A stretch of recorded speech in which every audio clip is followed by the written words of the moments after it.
Bog svima. Evo, kasno je navečer, taman sam došla sa jednog rođendana i kako to obično biva na tim nekakvim društvenim događanjima, uvijek se dotaknemo obrazovanja, školstva, uvijek se dotaknemo nekakvih titula i društvenih položaja i to je jedna tema oko koje se ima dosta za pričati i ja inače ne volim ovako nekakve konflikte i to tako da izbjegavam se svađati s ljudima, iznositi svoja mišljenja, odnosno ne iznositi nego nametati svoja mišljenja.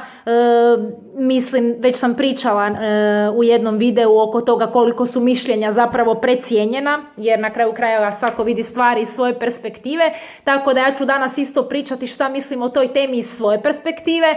Ako se ne slažete sa mnom, totalno ste u pravu, znači vaša perspektiva je možda drugačija, ali se nadam da ću možda nekome i otvoriti oči, zato što smatram da su u našem društvu, dakle pogotovo na Balkanu, titule i diplome jako precijenjene, jako idealizirane, mistificirane i da ljudi oko toga stvaraju ono nekakav wow efekt koji je totalno nepotreban. I evo, to vam ne priča jedna osoba koja nema diplomu pa to priča kao iz neke obijesti i zavisti, nego vam to priča jedna magistra prava koja je studirala vani na 2 strana jezika, koja je cijeli život štreber, koja zaista vjeruje u moć edukacije, obrazovanja, ali na jedan možda drugačiji način. Dakle, o tome ću pričati malo kasnije. Ono što želim reći je da za mene titula kao takva ne znači ništa.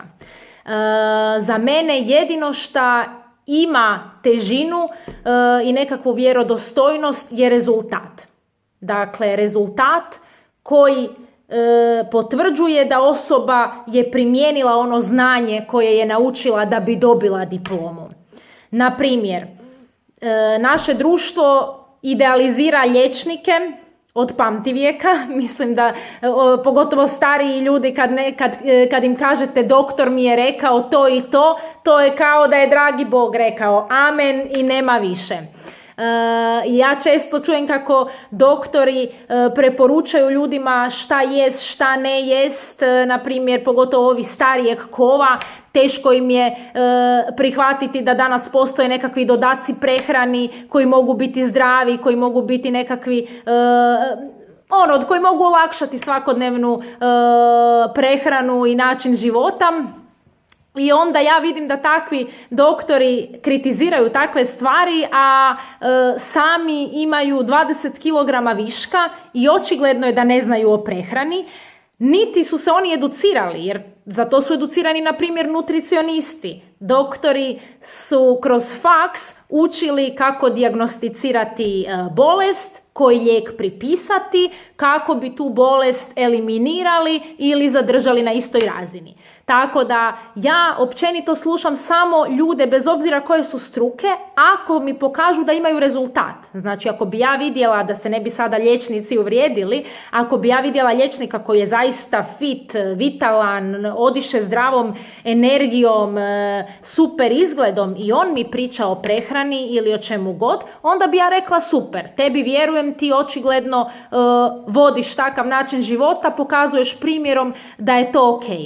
Ista stvar mi se dešava i sa trenerima. Ja, na primjer, ako dođem u teretanu i osoba koja je trener, koja bi meni trebala dati neki savjet kako da ja treniram, kako bi možda izgledala još bolje, a ja izgledam bolje od te osobe trenutno, znači u boljoj sam formi, ja smatram da me ta osoba nema čemu naučiti, jer ona je mogla završiti sve moguće fitness tečajeve, ona je mogla završiti kineziološki faks, ona možda zna puno više o anatomiji tijela, konstituciji mišića, tkivima, vlaknima i tako dalje, ali ta osoba u praksi ne pokazuje to znanje, dakle nema rezultat. A ja sam naučila da cijenim samo rezultat. Zašto? Jer sam upoznala jako puno ljudi koji nemaju titule, koji nemaju diplome i koji su iz ničega, odnosno ni iz čega, pravilno, koji su ni iz čega stvorili ogromne stvari. Zašto? Jer su imali strast, ambiciju, viziju, želju, radili su kao konji i na kraju su napravili velike stvari. I ono što oni danas imaju su rezultati. U jako puno polja. Vidjela sam sportaše koji imaju odlične rezultate, upoznala sam biznismene koji imaju ogromne biznise, koji su zaradili jako puno novaca, ljude koji žive nevjerovatne životne stilove, putuju svijetom, imaju kuće, aute i tako dalje, ljude koji su zaista sretni, ispunjeni. Dakle, sve te stvari su za mene rezultati i onda slušam savjete samo od takvih ljudi koji imaju te rezultate koje ja želim. Nadam se da se kužimo i dalje. Na primjer, ako bih htjela čut savjet o modi, pitat ću osobu za koju vidim da mi paše kako se oblači, za koju vidim da je uvijek top obučena, da barem po mom ukusu, jel? Ako ja želim primijeniti to, onda ću pitat osobu koja se meni sviđa. I ona ne mora biti modni dizajner, ona ne mora imati nekakvu titulu, ona ne mora biti personal shopper i sve ove neke stvari koje danas postoje, ali šta ona mora imati? Vidljiv rezultat po meni. Na primjer, faks, evo ja sam završila pravo i ja nisam nikad bila tip koji je zaista gorio za pravom. Ima ljudi na mom faksu su bili ljudi koji dolaze već iz obitelji pravnika, gdje roditelji imaju svoje odvjetničke urede ili su suci i njima to pravo teče kroz vene. To je nešto strašno, to je predivno za vidjeti. Znači ljude koji razumiju slučaj čim ga vide, koji razmišljaju na taj jedan drugačiji način, analiziraju stvari odmah, brzo, to im sve nekako leži i stvarno to žive. Ja, na primjer, nisam bila takva. Ja sam bila tip koji je od uvijek štreber, koji može učiti bilo šta jer volim učiti i koji je uporan kao mazga, tako da mi nije problem sjediti satima za knjigom, naštrebati 1000 stranica, ali ne mogu reći da sam rođena za pravo. Bila bi dobra i u nečem drugom da sam se tome dala. Ali šta hoću reći? Ja nisam, na primjer, nikad radila u struci. Ta moja diploma, ok, ona govori o trudu, o zalaganju, jer jako puno ljudi je odustalo na mom faksu, znači ja sam stvarno ponosna na sebe što sam to izgurala, što sam stekla radne navike, disciplinu. Ta moja diploma govori o tome. Ali ona ne govori o tome da sam ja dobar pravnik, jer ja to nisam. Ja u praksi danas, prošlo je evo već nekoliko godina od kad sam magistrirala, a nisam radila u struci, znači ja nisam u stanju danas napisati ni jednu najobičniju žalbu. Zašto? Jer nisam to radila, ok? Tako da zapamtite, ljudi koji imaju diplomu, ljudi koji su završili faks, oni su samo najobičniji ljudi koji su učili za svaki ispit, ne zato što su oni mislili da će promijeniti svijet u tom trenutku, ne zato što je jedan neurokirurg mislio o tome kako će spašavati živote. Jako je lijepo ako ima ljudi koji su to osjećali, ali vidim i po svojim pravnicima, kolegama, nisu to ljudi koji su cijeli faks razmišljali o tome kako će pomagati ljudima da se bore za svoja prava, nego su to ljudi koji su upisali taj faks. Rečeno im je tog dana imate ispite ili imate kolokvije, trebate pripremiti te teme od tuda do tuda, trebate učiti i to su ljudi koji su učili za taj ispit. Oni nisu imali ideju i viziju 20 godina unaprijed, dugoročno i tako dalje. Oni su samo htjeli položiti taj ispit, položiti sve ispite koje je trebalo položiti da bi na kraju dobili taj štambilj i da bi na kraju dobili tu titulu. Okay? I da bi na kraju našli posao u kojem bi se onda tek naučili kroz praksu raditi. Tako da nemojte to idealizirati, mistificirati, to su ljudi, samo kažem, koji su bili uporni, koji su učili. Ima i jako puno onih koji nisu, jer ovdje u Hrvatskoj vlada korupcija, znači ima i gorih slučajeva, dakle ljudi koji čak nisu stekli ni disciplinu ni radnu naviku, ali o tom potom, o tome neću pričati, nego baš želim pričati o tome ma ne znam kako da vam to kažem, znači da više cijenite strast i želju kod osobe nego taj bijedni papir. Pa evo, ja samo znam po primjeru moje sestre, mislim možete vidjeti tu na vlogu njene videe, ta cura mislim kao prvo ona je samu sebe izliječila iz jedne jako teške bolesti iz koje jako velik broj cura u Hrvatskoj i u svijetu ne izlazi živo.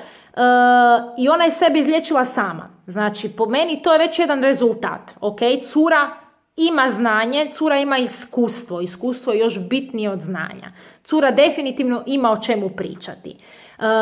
Ona je toliko proučavala prehranu, znači godinama proučava prehranu i isprobavaju na sebi i došla je do nekih svojih zaključaka izvučenih iz iskustva i iz rezultata koje ona ima.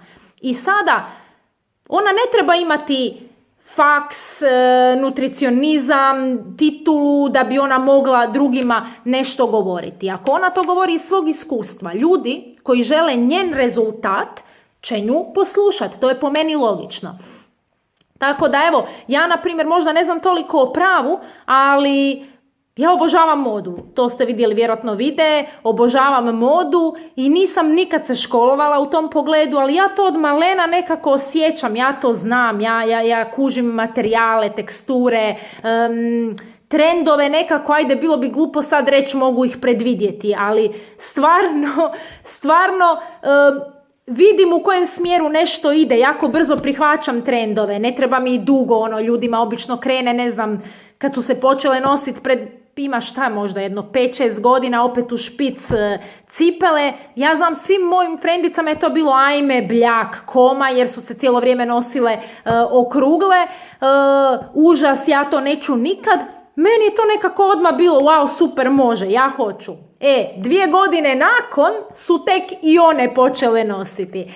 Tako da hoću vam reći, ako nemate faks, ako nemate diplomu, nemojte se nikad osjećati inferiorno. Ako imate želju, ambiciju, trud, ako ste spremni raditi, biti uporni, možete jako daleko dogurati. Najbliži primjer toga su mi moja teta. Na primjer, moj tata je automehaničar po struci, a čovjek je cijeli život privatnik. Znači, poduzetnik koji poduzima akciju, riskira puno, ali zato je jako uspješan u tome. Znači, to je čovjek koji je imao, on sada ima 70 godina, znači vodio je i restoran, i kafić, i disco klub, i ranč, i s autima je radio i sa nekretninama. Znači, to je čovjek koji je uvijek htio nešto više u životu i nije mu bilo bitno da ima papir, nego je jednostavno kroz praksu učio je od ljudi koji su dobri u tome šta rade, raspitivao se i pokušavao i riskirao. To je jedina formula za uspjeti. Znači, proučiti tržište, inspirirati se u nekome, pitati za informacije koje nas zanimaju i baciti se u vatru, baciti se u akciju. Moja teta isto tako, bez faksa, poduzetna žena, vodila je 4 svoja dućana, franšize od Vodafona. Nakon toga, ja sam rekla u videu, otvorile smo zajedno i butik sa modom.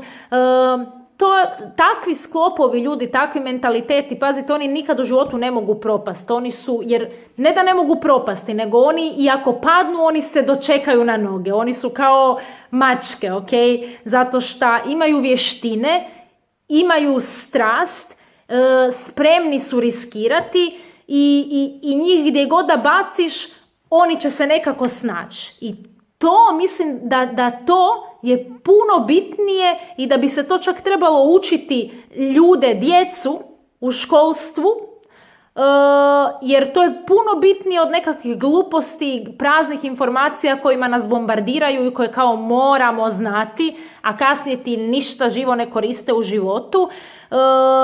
Pa ne znam, sama povijest, pazi, ja sam obožavala povijest, stvarno, ja sam to štrebala, od jutra do sutra, ali si na kraju mislim, pa da, imaš opću kulturu i šta više? Ništa. Meni realno povijest danas, osim u tako nekakvim razgovorima gdje trebam ispast pametna, ne znači ništa. 16 predmeta koje sam imala u gimnaziji, većina mi ne znači ništa. Šta bi bilo dobro da sam imala? Šta sam naučila tek kasnije kad sam počela raditi posao koji danas radim, a koji je totalno nekonvencionalan i da ga nisam počela raditi, vjerojatno nikad to ne bi naučila. To je postavljanje ciljeva. Šta uopće želim od života i gdje se vidim za godinu, 5, 10. To nas nitko ne uči. Mene to nisu učili jer su me učili samo da budem radnik. Da nađem siguran posao, da se držim plaće, budem sretna što ju dobivam, da kažem da šefe i da odrađujem. Koji je bio taj plan? 40 godina za nekakvu mizernu penziju. Šta danas sam naučila kroz svoj posao, kroz seminare koje pohađam, koje sama plaćam jer se želim educirati, jer to sad više nema veze sa skriptama i udžbenicima, nego sad učim od uspješnih ljudi, od onih koji imaju rezultate. Znači sad učim od takvih ljudi i od njih sam naučila upravo to, da treba postavljati ciljeve, da treba razmišljati izvan okvira. Od njih sam naučila da si prosjek 5 osoba s kojima najviše vremena provodiš, tako da sam pomno promotrila s kime sam okružena, da li mi se sviđa kako te osobe razmišljaju, žive, rade, zarađuju, putuju, gdje idu, u kojem smjeru idu. Ok, jako bitno, to me jako pogodilo jer sam vidjela da mi se ne sviđa pred nekoliko godina. Super vijest, sve se to da promijeniti, ok?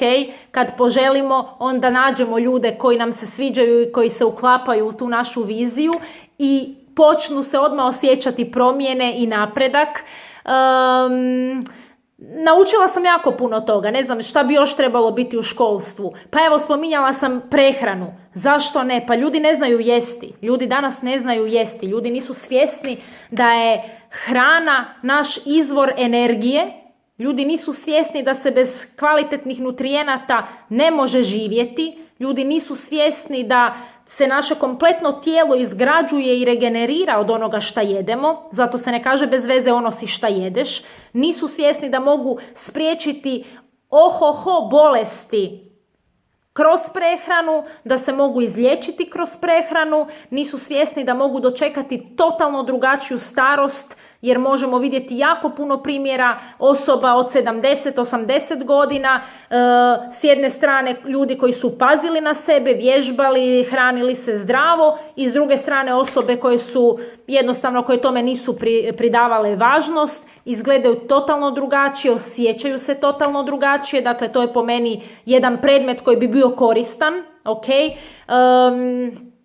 Motivacija, dakle osim ciljeva, osim postavljanja ciljeva, da budeš motiviran u životu, da radiš na sebi, da ne moraš biti onakav kakav si bio cijeli život, ili da ne moraš biti onakav kakvi su bili tvoji roditelji, da ne moraš biti onakav kao tvoje okruženje ili kako ti društvo nameće ili kako društvo od tebe zahtijeva, nego da se izgradiš sam svoj stav, da imaš svoju glavu, da bez obzira šta ti tko kaže da te to ne treba dirati, ok?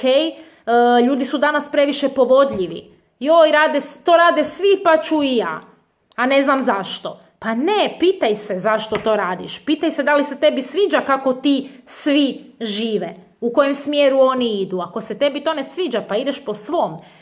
Pod cijenu da te ismijavaju, pod cijenu da te odbace, hej, nema veze, ok, treba imati stav. Tako da mislim da je to jedan predmet koji bi bio super, znači ono kako razviti stav, kako imati motivaciju, kako sam sebi biti motivacija, a ne ovisiti o drugima, kako ne kriviti druge i nekakve nesretne okolnosti, državu, vladu i tako dalje za sve svoje probleme, nego početi tražiti rješenja, drugačija rješenja, makar bila čudna. I jednostavno kako se ne fokusirati na informacije, na gomilanje informacija, nego na praksu. Evo, ne znam, ja mislim da Amerikanci su u tome super. Mi se njima znamo smijati svi kao ono glup narod, ono ne znaju koji je glavni grad, ne znam, Danske, ok? Ali oni su kraljevi, znači oni ne znaju takve gluposti, ali znaju kako pokrenuti vlastite firme, znaju kako riskirati, znači imaju najviše poduzetnika u svijetu, klinci s 15 godina kreiraju lude aplikacije i postaju multimilijunaši, znači oni su orijentirani na praksu, na ono šta tržištu sada treba, šta mu ja mogu ponuditi, šta ja volim raditi, u čemu sam dobar, makar bilo svima drugima čudno oko mene, i oni uspijevaju. A mi im se smijemo, a mi smo svi neki kao Europljani, pametni, visoko obrazovani, a najviše siromašnih ljudi. Znači evo, kada bi znanje bilo mjerilo bogatstva, kako ono kažu znanje je moć, slavna Baconova izreka, kada bi to bilo tako, pa onda bi najbogatiji ljudi na svijetu bili profesori. Šta ne, imaju sve informacije ovoga svijeta. Pazite, neko ko je završio povijest, pa svaka mu čast, to treba sve zapamtiti i završiti, ok? Ali realno to nije tako. Kada bi to bilo tako, onda ne znam, ekonomisti, ljudi koji su znači završili, koji su učili o novcu, financijski savjetnici, pa na kraju krajeva tete za šalterom, dakle, koje znaju sve o kreditima, za šalterom u banci hoću reći, koje znaju sve o kreditima, o novcu, o porezima, olakšicama i takvim nekim stvarima. Pa to bi sve onda trebali biti bogati ljudi. Znaju sve, jednako imaju. Ali znati sve nije jednako imati. Znati sve nije jednako primijeniti u praksu i imati rezultat. To ja hoću reći. Jer danas ima jako puno ekonomista koji ne samo da nisu bogati, nego su na burzi. Danas svaka 5. osoba je financijski savjetnik, a ja bi joj rekla, pa daj prvo sebi pomozi. Koliko ćeš ti savjetovati realno? Kako da ti mene savjetuješ, zarađujemo isto, trošimo isto. Mislim, razumijete? Znanje, teorija, to je nula, jedna velika nula. U praksi se dokazuju stvari kakve jesu, u praksi su rezultati. Tako da evo, neću više dužiti, puno toga sam naučila, kažem, ne samo kroz seminare, nego i kroz YouTube videe, dakle ima svakakvih super videa o money managementu, time managementu, biznisu.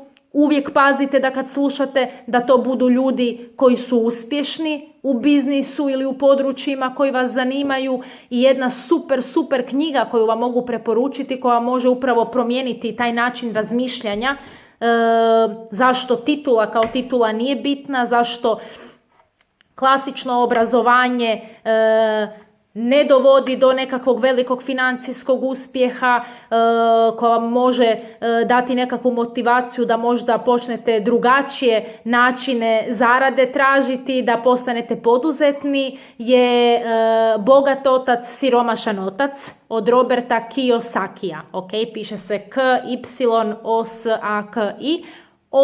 Odlična knjiga, za svaku preporuku, na mene je ostavila stvarno velik utjecaj. Ja vas sada pozdravljam, idem spavati, vidimo se nekom drugom prilikom. Ćao!